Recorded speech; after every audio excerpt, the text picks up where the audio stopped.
Hello guys, welcome back to my YouTube channel.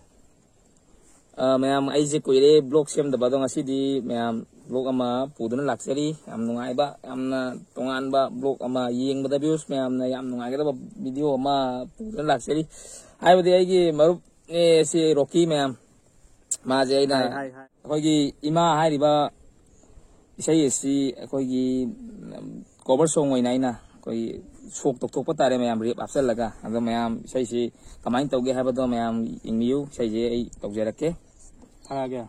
Okay. Sound thabi ro. Mayam say like amadi share subscribe to biram mo adina binun de makadi hananan hinjari. Đâu là lạc cùng nhau xin hầu là gì sẽ hầu này làm bên này xin Itlugi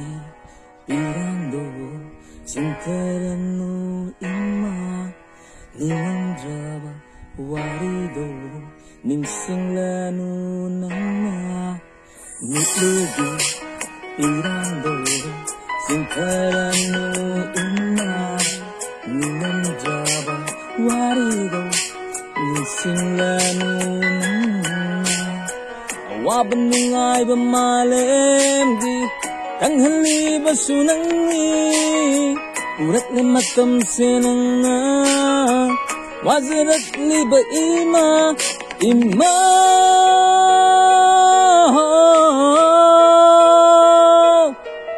Ima Mama